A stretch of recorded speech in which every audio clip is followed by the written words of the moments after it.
Salut à vous, bien-aimés dans le Seigneur. Nous vous bénissons de la part de Dieu notre Père, par Jésus-Christ, le seul Seigneur, le seul Sauveur, celui qui est, qui était et qui revient bientôt. La grâce vous soit encore accordée de la part de Dieu notre Père et de la part de Jésus-Christ, le Seigneur du ciel, le Roi des rois. Que le Seigneur vous bénisse encore abondamment dans votre marche. Merci à tous pour vos prières, pour vos soutiens, pour vos encouragements. Que le Seigneur vous accompagne encore dans tout ce que vous faites. Soyez abondamment bénis en Jésus-Christ notre Seigneur. Nous voulons continuer à nous édifier dans la parole et parler toujours du mystère de Christ et de l'Église. Et nous allons aborder le mystère de Christ et de l'Église ici avec une histoire qui nous est racontée dans la parole, c'est-à-dire des faits, ou bien un certain nombre de faits qui nous est rapporté dans la parole pour qu'on comprenne dans la vie pratique. Vous savez, comme on dit toujours, la révélation, tant qu'elle ne touche pas notre vie pratique au quotidien, alors on aura un problème et on risque de s'éloigner de la mise en pratique simple de l'évangile où on voit Christ crucifié et ressuscité. Donc nous parlons du mystère de Christ et principalement, nous allons ici parler de Jairus. Jairus qui est un des principaux d'une synagogue qui est mentionné dans la parole du Seigneur. Alors, nous allons lire l'histoire et puis nous allons partager selon que le Seigneur nous a mis à cœur de partager avec vous. Que le Seigneur vous bénisse abondamment. Alors, nous allons prendre la parole de Dieu. Nous allons lire Luc chapitre 8. On va lire, c'est dans plusieurs synopsis, notamment dans Matthieu et aussi dans Marc. Nous allons nous concentrer sur Luc chapitre 8. Alors, à partir du verset 41. Okay? Une fois qu'on va lire l'histoire, maintenant on va partager par rapport, comme dit, au mystère de Christ et de l'Église et concernant notre vie pratique dans le Seigneur et la marche que nous devons faire avec le Seigneur. Alors, je vais lire Luc chapitre 8 à partir du verset 41. Et voici, un homme appelé Jairus, qui était le principal de la synagogue, vint et se jetant aux pieds de Jésus, le pria de venir en sa maison, car il avait une fille unique, âgée d'environ 12 ans, qui se mourait. Et comme il s'en allait, les troupes le pressaient. Et une femme qui avait une perte de sang depuis 12 ans et qui avait dépensé tout son bien en médecin sans qu'elle eût pu être guérie par aucun, s'approchant de lui par derrière, touchant le bord de son vêtement, et à l'instant, la perte de sang s'arrêta. Et Jésus dit, « Qui est-ce qui m'a touché ?» Et comme tous niaient que ce fut eux, Pierre lui dit, et ceux aussi qui étaient avec lui, « Maître, les troupes te pressent et te foulent, et tu dis, qui est-ce qui m'a touché ?» Mais Jésus dit, « Quelqu'un m'a touché, car j'ai connu qu'une vertu est sortie de moi. » Alors la femme, voyant que cela ne lui avait point été caché, vint toute tremblante et se jetant à ses pieds, lui déclara devant tout le peuple pour quelle raison elle l'avait touché et comment elle avait été guérie dans le moment. Et il lui dit, « Ma fille, rassure-toi, ta foi t'a guérie. Va-t'en en paix. » Et comme il parlait encore, quelqu'un vint de chez le principal de la synagogue qui lui dit, « Ta fille est morte, ne fatigue point le maître. » Dans cette traduction, « N'importune point le maître. » Mais Jésus, l'ayant entendu, répondit au père de la fille, disant, « Ne crains point, crois seulement, et elle sera guérie. » Et quand il fut arrivé à la maison, il ne laissa entrer personne que Pierre et Jacques et Jean avec le père et la mère de la fille. Tant pour moi. Or, ils la pleuraient tous, et de douleur, ils se frappaient la poitrine. Mais il leur dit, « Ne pleurez point, elle n'est pas morte, mais elle dort. » Et ils se riaient de lui, sachant bien qu'elle était morte. Mais lui, les ayant tous mis dehors, ayant pris la main de la fille, cria en disant, « Fille, lève-toi. » Et son esprit retourna, et elle s'éleva d'abord, et il commanda qu'on lui donnât à manger. Et le père et la mère de la fille en furent étonnés. Mais il leur commanda de ne dire à personne ce qui avait été fait. Amen. Parole du Seigneur. Oh bien-aimé, quelle merveilleuse parole du Seigneur. Bien-aimé dans le Seigneur, cette histoire-là qui nous est rapportée, ces faits que nous sommes rapportés dans la parole sont tellement importants pour nous. Comme je dis, nous allons nous focaliser sur Jairus. Alléluia. Jairus ici est un principal de la synagogue. Bien-aimé, comme nous disons toujours, quand vous lisez la parole, elle ne parle que de Christ. Et quand elle parle de Christ, elle vous renvoie à vous dans ce que vous devez produire à nous, de façon générale, dans ce qu'on doit produire en tant qu'enfant de Dieu, qui est le reflet de Christ, dans ce que le monde attend de nous, parce que nous sommes la lettre de Christ, lu et connu des hommes. Donc, Jairus ici est principal de la synagogue. Souvenez-vous qu'avant que Jairus n'aille chez Christ, Christ est rejeté. Christ n'est pas du tout accepté. Christ est rejeté par les principaux de son temps. Christ est, on peut dire un peu les autorités juives. Christ est rejeté par tous. Étant principal ici, Jairus ne regarde pas sa position. Il n'a pas regardé premièrement à sa position. Et c'est exactement ce qu'on nous montre avec Christ. Que étant en forme de Dieu, il s'est dépouillé lui-même. Vous voyez, Jairus ici n'a pas envoyé un de ses serviteurs. Il n'a pas fait comme Nicodème. Il n'est pas venu, comme on voit dans Jean 3, Nicodème est venu dans le soir. Il est venu aux yeux de tous. Jairus ici a abandonné la gloire des hommes. Il a préféré actuellement qu'il est préférable qu'on le rejette. Il est préférable qu'on le honnie que de se priver de la grâce de Dieu en se rabaissant. Jairus ici, pour venir auprès du Seigneur, on dit qu'il s'est jeté à ses pieds. C'est-à-dire qu'il voit le Seigneur comme son dernier secours. Il voit le Seigneur comme sa référence. Et pour cela, bien aimé dans le Seigneur, il fallait qu'il quitte de son trône. Il fallait qu'il quitte de son trône de principal. Bien aimé, c'est ainsi qu'on voit la marche avec le Seigneur. Remarquez bien que comme le Seigneur lui parle, le Seigneur a fermé sa foi. Lorsqu'il entend, on vient lui dire, ah, ta fille est morte. Ça veut dire que non, crois seulement. Crois seulement. On va y arriver à ce niveau. Donc, on voit un homme totalement fixé sur Christ. On voit un homme qui a oublié sa position. Souvenez-vous, comme j'ai dit, qu'en tant que principal, il connaît ça, que les Juifs savaient. C'était connu de tous que celui qui, puisque Christ était rejeté, celui qui confessait Christ, il devait être exclu de la synagogue. Les principaux et les pharisiens, en tout cas les pharisiens, en avaient décidé ainsi. Nous pouvons le lire. Lisons Jean, on va revenir sur notre texte. Jean chapitre 12. Regardez ce que la parole de Dieu nous dit. Jean chapitre 12. On nous dit ceci, à partir du verset 42. Cependant, plusieurs des principaux même crurent en lui, mais ils ne le confessaient point à cause des pharisiens, de peur d'être chassés hors de la synagogue, car ils ont mieux aimé la gloire des hommes que la gloire de Dieu. Amen. Donc on voit bien que pour venir auprès de Christ, le Seigneur nous révèle que c'était aimer la gloire de Dieu plus que la gloire des hommes pour venir auprès de Christ. Or, pour que tu sois dans cette problématique, il faut que tu sois dans la gloire des hommes.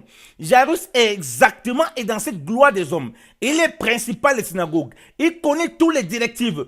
Peut-être lui-même, il a cité aux réunions pour interdire que celui qui confesse, qui ne confesse, qui confesse Christ comme Seigneur, comme Jésus comme le Christ, comme le Fils de Dieu ou quoi que ce soit, de toute façon, celui qui le suit, alors il doit être exclu des synagogues. Dans Jean 9, les parents de l'enfant avec que le Seigneur avait guéri, ils n'osaient pas du tout parler beaucoup. Ils avaient peur d'être exclus de la synagogue, d'être exclus. Hein? Parce que quand on exclut la synagogue, c'est comme si on avait coupé en réalité de l'héritage avec Israël. Parce que rappelons-nous que c'est à la synagogue qu'ils écoutaient la loi, qu'ils pouvaient pratiquer, qu'ils écoutaient la loi et tout le reste. Donc on sait que c'est là où Dieu parle et vice-versa. Donc où les gens pouvaient entendre la voix du Seigneur. Donc si tu étais coupé de la synagogue, tu étais un peu comme tu es rejeté des choses de Dieu. Ok? Donc Jairus en ce moment ici, Il ne regarde pas ça, bien aimé dans le Seigneur. Ici, là, Jairus nous montre qu'il a préféré la gloire de Dieu que la gloire des hommes. Il préfère ici d'être rejeté, d'être haï, parce qu'il sait que ça n'est pas manqué inaperçu. Et il le fait publiquement. Voilà pourquoi quand l'humilité touche quelqu'un, il n'a pas honte à se rabaisser publiquement. L'humilité où les gens prétendent qu'ils sont humbles, c'est frapper la poitrine, mais on voit lorsqu'il y a un problème publiquement maintenant où il faut se rabaisser, parce que ce n'est pas n'importe qui Jairus. Comme on l'a dit, il est principal, non seulement principal de la synagogue, en plus il fait partie des chefs qui ont une certaine autorité, qui décident parmi les principaux. Et il y a l'influence des pharisiens. Il y a cette loi des pharisiens qui est là. Quiconque confesse ses gars, alors on l'exclut. Quelle est la position de Jairus? Va-t-il se dépouiller?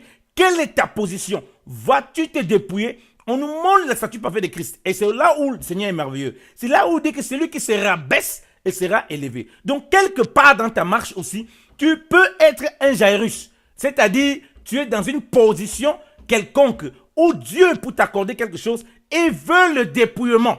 Premièrement, de façon générale, dans notre vie chrétienne, c'est ce qu'il montre. Nous sommes à une certaine position et il veut qu'on se dépouille. On se dépouille pour voir la résurrection. Parce qu'en réalité, c'est ça. La fille de Jairus, c'est juste la résurrection.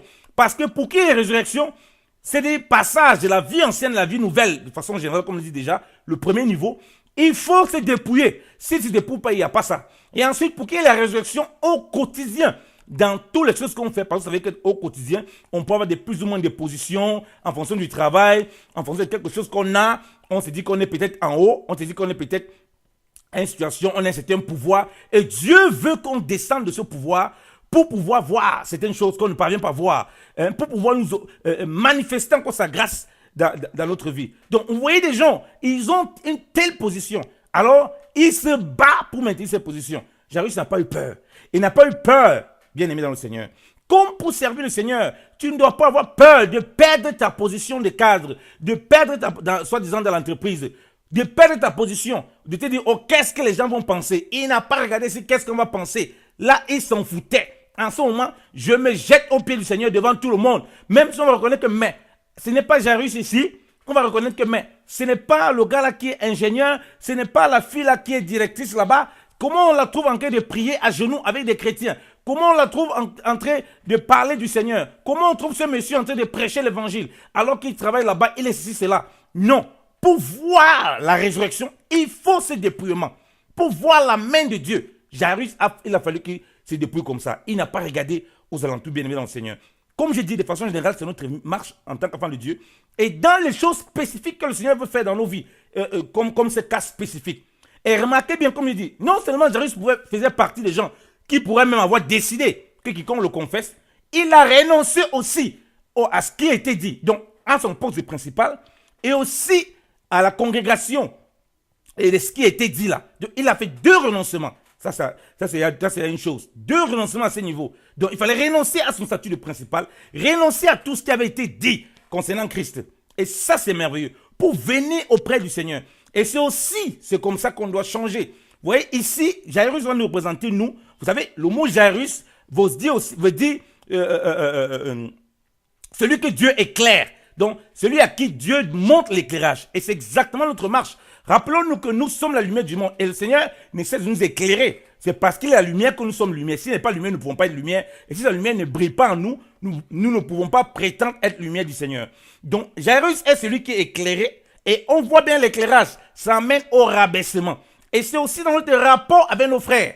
Vous voyez, Jairus n'a pas regardé à la réputation de Christ. Oh, il a la réputation d'être un bandit. Oh, il a la réputation d'être un faux frère.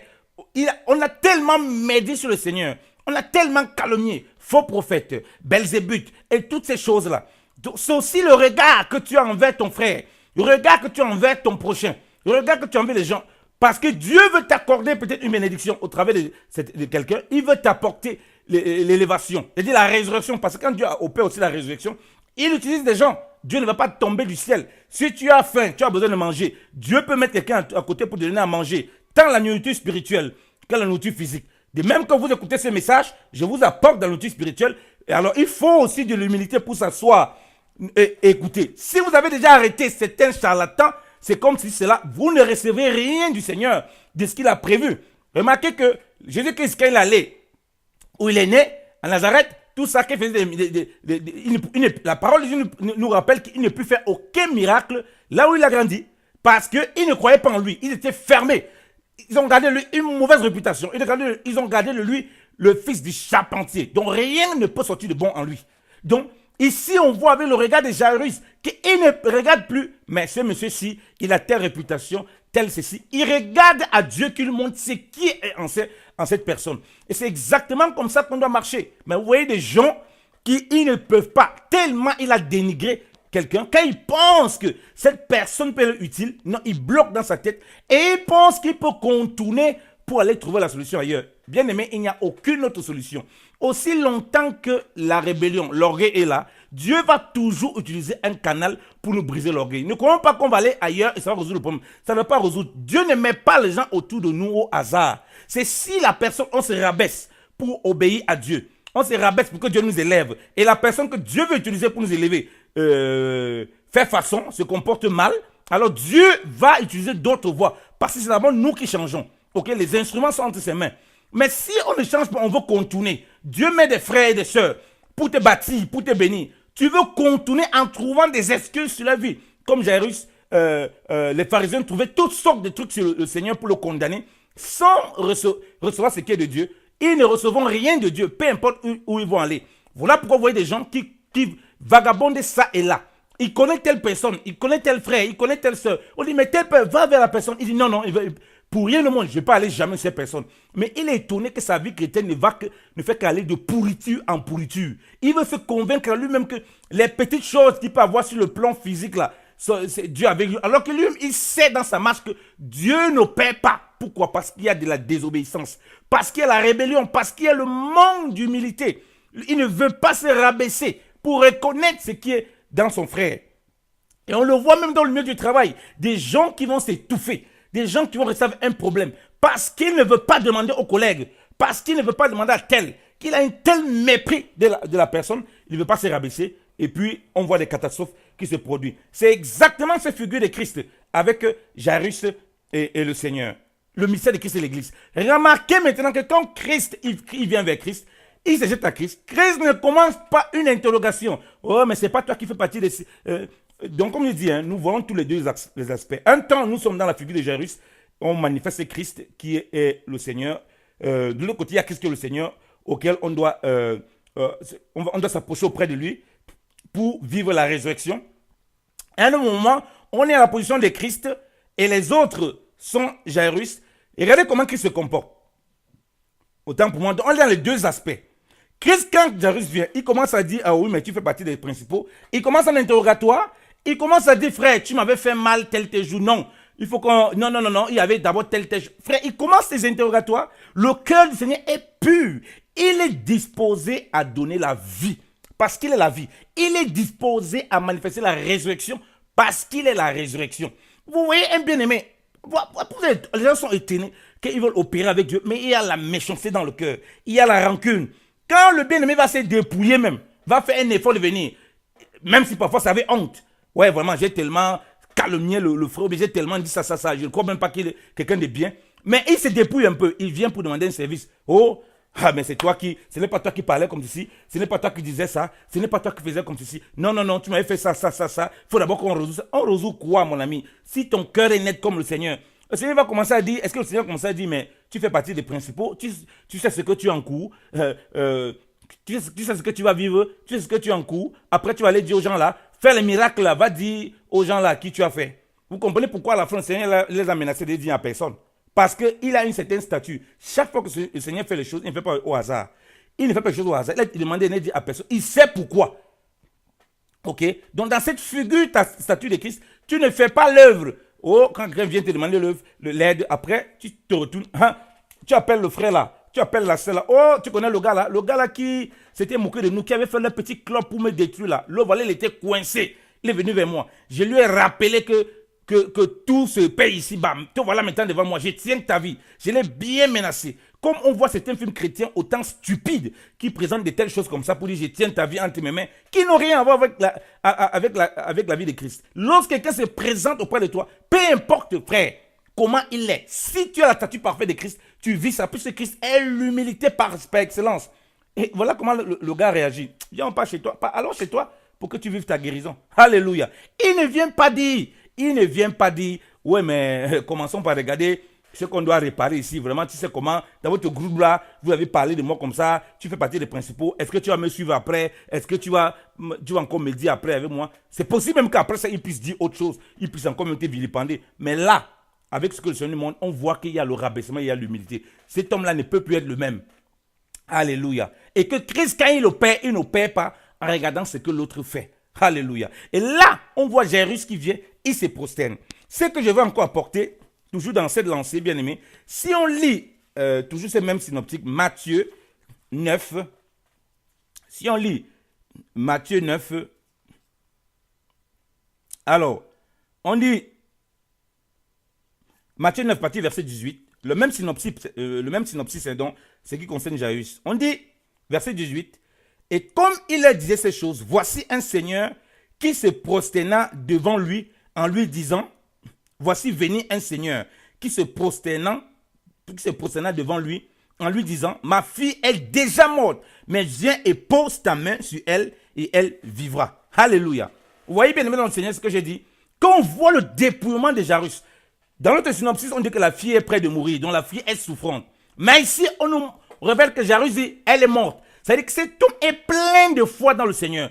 Il sait que la visitation du Seigneur, comme je dis, il n'a pas envoyé ses sbires. Il n'a pas envoyé, puisqu'il est principal, il a une certaine autorité pour envoyer des gens. Allez me chercher le soi-disant Jésus là, il vient ici. Non, c'est un homme qui est dépouillé. Il parle lui-même, il se rabaisse. On voit la parole de foi. Il dit, si ma fille est morte, tu lui mets la main, elle vit. Donc ça veut dire qu'un homme qui voit en Jésus-Christ, celui qui est la vie et la résurrection. Ça c'est merveilleux. Vous comprenez pourquoi lorsqu'on vient lui dire, n'importune plus le maître, ta fille est déjà morte, il ne dit rien. Seul Christ parle pour fortifier sa foi. Alléluia. Et on revient dans Luc.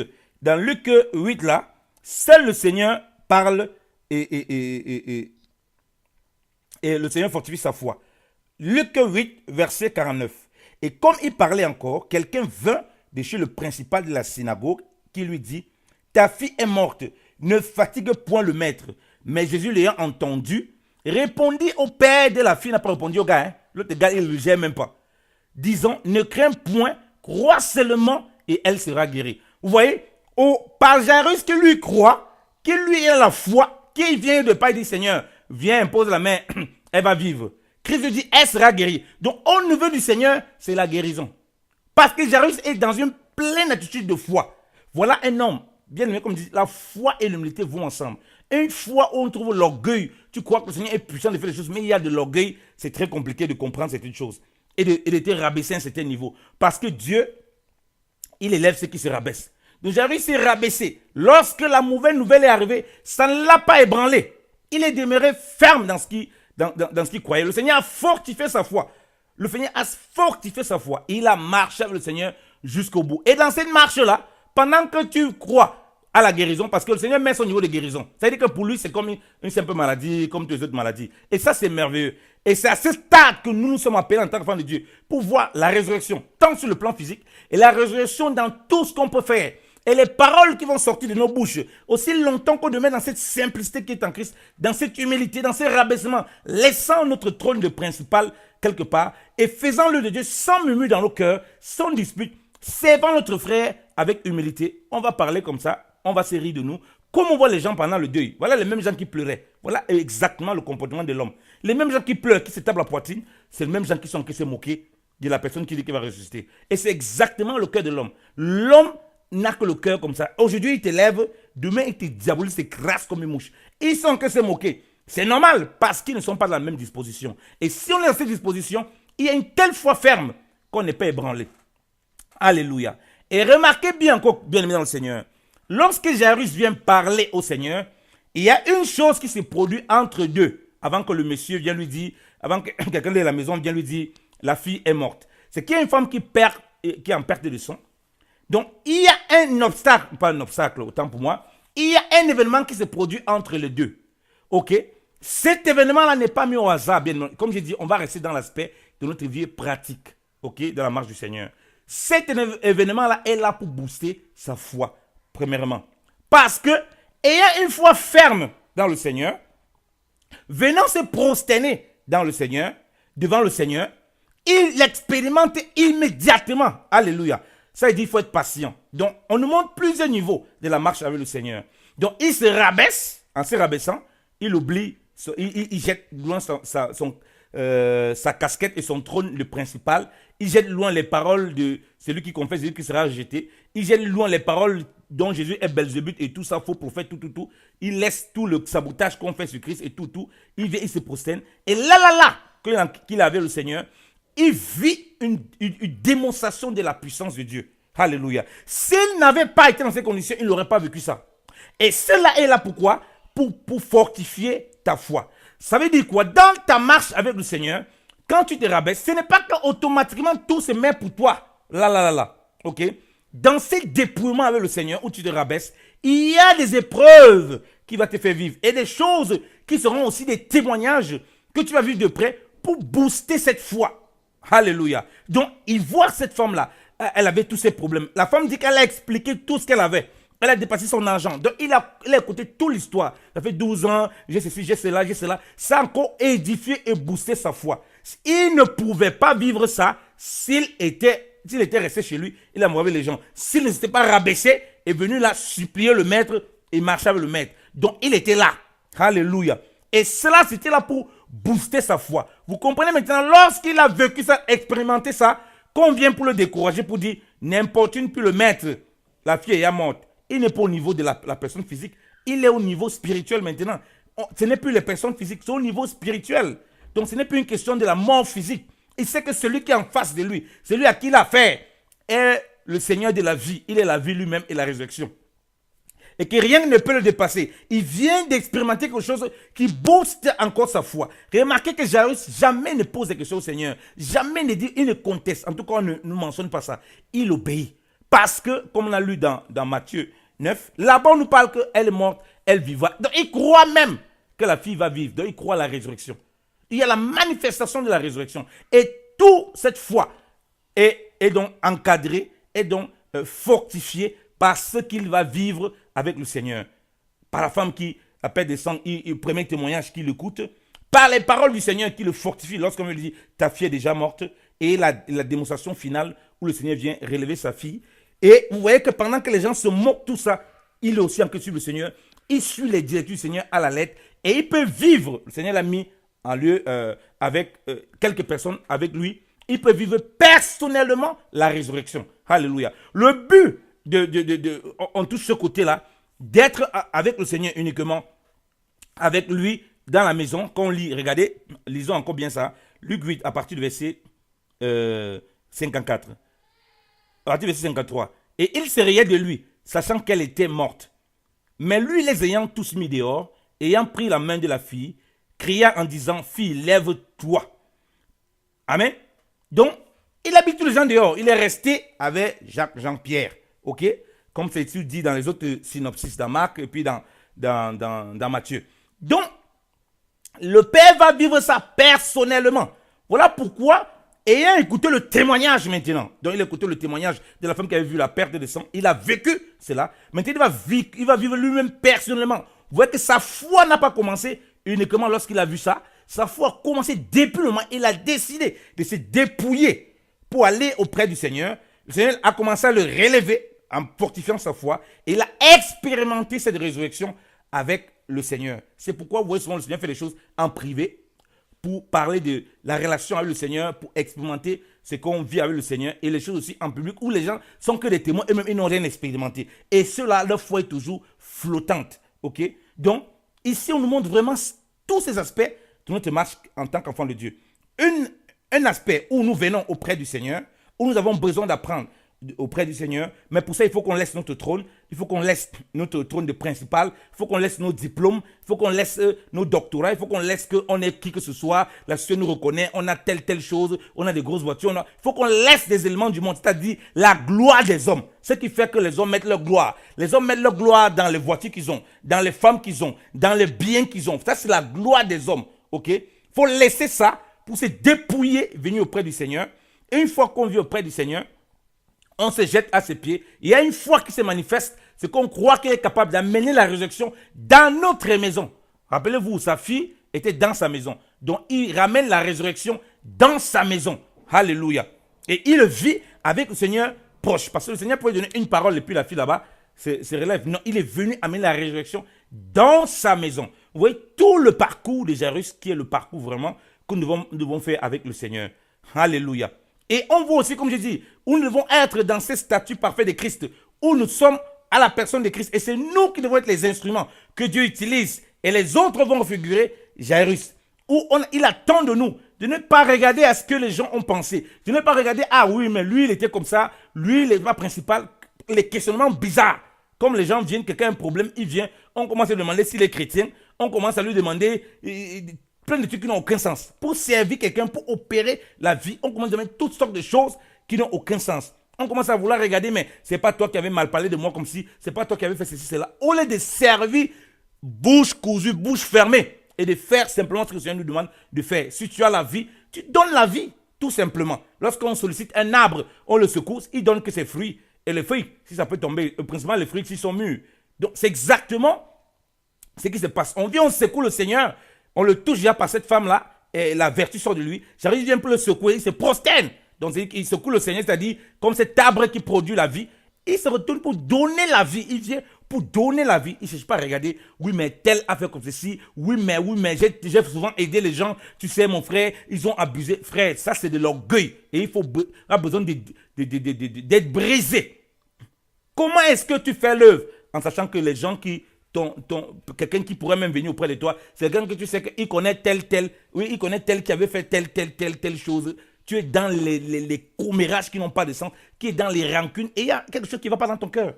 Le Seigneur fait, il ne discute pas. Il ne dit pas, oui, mais tu es principal. J'ai passé au temps à dire, malheur à vous, scribes, malheur à vous, pharisiens, malheur à vous, les principaux, les machins, tac, tac. Il a passé au temps à dire les malheurs à tous ces gens-là. Il a passé au temps à les reprendre fermement et durement. Il ne dit pas ici, oh, race de vipère, toi tu viens faire. Non! On voit la statue parfaite de Christ. Il vient parce que Christ, il n'a pas besoin, comme la parole de Dieu nous dit, qu'on lui rende témoignage. Il savait lui-même ce qui était dans l'homme. Donc là, on voit que Christ marche avec lui pour lui montrer la vie, pour lui montrer le chemin. Et c'est exactement comme ça que nous allons marcher. Combien de fois pour faire quelque chose à quelqu'un est venu auprès de toi, tu as d'abord commencé à raconter l'historique du bien que tu as fait aux gens et comment les gens t'ont abusé. Ou bien les personnes là, si tu connaissais qu'il avait telle personne, oui, j'ai fait du bien comme ça, après il ne faut pas, oui, et tu veux tout faire pour que les gens sachent que tu as fait ça. Alors que le Seigneur, au contraire, il met les gens dehors, il dit ne dites à personne. Donc, il montre que non, ce n'est pas pour faire la propagande. Mais là, comme tu sais que les gens t'avaient attaqué, comme les gens peut-être t'avaient insulté, on t'avait viré à ton ancien boulot, on t'avait fait ceci, cela, tu veux à tout prix qu'ils reçoivent ce message une fois que tu as fait du bien, tu veux qu'ils sachent qu'on sait que c'est toi. Il y a encore un côté orgueilleux là-dedans. Bien aimé dans le Seigneur. Vraiment, comprenons le statut parfait de Christ et marchons dans la simplicité. Marchons dans la simplicité, bien aimé dans le Seigneur. C'est ce que je voulais partager. Le Seigneur voulait que nous partageons encore sur le mystère de Christ de l'Église. Jairus, comme il dit, c'est celui que Dieu éclaire. Soyons ceux que Dieu éclaire tous les jours, parce qu'il n'y a pas un jour quelqu'un dit que Dieu n'a pas éclairé. Si Dieu cesse d'éclairer, ça veut dire que tu n'es pas de lui. Aussi simple que ça. Parce qu'il est la lumière, il doit briller constamment en nous. C'est lui la lampe véritable qui demeure éternellement. S'il n'y a pas de Christ, on n'a pas de vie. Donc c'est lui qui doit manifester sa lumière quotidiennement dans nos vies. C'est pourquoi on parle du statut parfait de Christ, bien-aimé dans le Seigneur. Alléluia. Que le Seigneur nous bénisse abondamment, qu'il nous donne encore de comprendre ces choses, qu'il nous donne encore de nous rabaisser, qu'il nous donne encore... autant pour moi, d'être humble, de venir auprès des autres pour demander le service. Et lorsque nous, on fait le service pour quelqu'un, qui ont ce service-là sans murmure, sans dispute, comme Paul le dit, humblement, c'est là où Dieu prend plaisir. C'est là où on voit la main de Dieu. C'est là où on voit celui qui est la vie et la résurrection. Il parle de la résurrection comme une guérison. C'est là où on voit la résurrection comme une guérison. C'est une guérison, bien aimé dans le Seigneur. Et il y a une foi ferme dans le Seigneur. Bien-aimé dans le Seigneur. Ne regarde pas ce que les gens disent. On dit en mal. Si tu veux regarder ce que les gens parlent mal ou bien, tu ne vas pas faire l'œuvre de Dieu. Christ ici, il ne regarde pas ça. Il est capable de faire tous ces genres de discours. Mais il ne fait pas ça. Parce que ce n'est pas ça que nous sommes appelés. Quand on a la vie, on donne simplement la vie. On est comme une rivière. Elle donne de l'eau. Vous avez vu une rivière qui choisit les animaux? Un animal venir boire la rivière dit non, toi tu ne bois pas. Toi tu bois. Toi tu, en partant de l'élément, tu as tapé l'eau. Tu as beaucoup tapé l'eau. Et tu as mis la saleté. Donc du coup, depuis quand vous avez vu une rivière faire ça? Quand les animaux viennent à une rivière, et ils distinguent qui est là-bas. C'est exactement ce qu'on nous montre aussi avec Christ. Mais regardons l'état de cœur, bien-aimé Seigneur, dans ton travail, dans ton boulot, dans ta famille, parmi tes frères et sœurs. Qu'est-ce qui t'anime à prêcher? Mais la rancune, la haine, l'envie de vouloir démontrer que l'autre ne connaît pas. Mais tu n'as rien à voir avec le statut parfait de Christ. C'est l'orgueil qui anime en plein de choses. Vraiment que le Seigneur nous dépouille encore davantage et qu'on comprenne ces choses. Dans ta marche, dans ces dépouillements, le Seigneur nous montre aussi qu'il y a la foi qui est manifestée avec Jairus. Et ce n'est pas facile. Il y aura des épreuves qui vont arriver. Et par ces épreuves-là, on va venir te dire, voilà les bonnes, les mauvaises nouvelles. C'est ya mort. Rien ne peut plus se passer. Ta fille est morte. Donc, il n'y a plus rien à faire sur ta situation. Frère, restez les yeux fixés sur Christ. Laisse Christ parler. Toi, ne parle pas. Jairus n'a pas parlé. Donc, ne parle pas. C'est Dieu qui t'éclaire. Jairus, c'est celui que Dieu éclaire. Donc, laisse le Seigneur parler, il t'éclaire. Celui qui dit quand c'est fini, quand c'est pas fini. Tant qu'il n'a pas dit tant que c'est fini, c'est pas fini, tu demeures dans une foi ferme. C'est en lui que tu as mis ta confiance. Et là, tu n'es pas ébranlé parce qu'il te donne des témoignages et des signes pour te montrer qu'il est toujours avec toi. Oui, bien aimé dans le Seigneur. Donc, que le Seigneur nous bénisse abondamment et qu'il nous permette encore de vivre pleinement ce statut parfait de Christ en Jésus-Christ de Nazareth, dans cette humilité, dans cette simplicité. Bien aimé, comme dit, dans notre vie chrétienne, dans notre vie en Christ, de façon générale, et dans notre vie au quotidien. Vous savez qu'au bien-aimé dans le Seigneur, la plus difficile, c'est la mort à soi au quotidien. Ça, c'est très difficile. Vivre la croix au quotidien, c'est très difficile. Et c'est exactement ça que Christ fait au quotidien. Vouloir te jeter sur un train à mourir, bouf, tu te jettes, on te cogne, tu es mort. Mais mourir à petit feu au quotidien, dans ces renoncements-là, c'est très compliqué. Et c'est là où on a besoin de voir toujours Christ afin d'être dépouillés nous-mêmes. Que le Seigneur vous bénisse abondamment. Sa grâce, autant pour moi, sa grâce soit encore avec vous dans tout ce que vous faites, qui vous fortifie dans votre marche, qui bénisse vos familles, qui bénisse tout ce que vous faites pour lui et dans tous vos cheminements. Que la grâce du Seigneur vous accompagne au nom puissant de Jésus-Christ de Nazareth. Amen.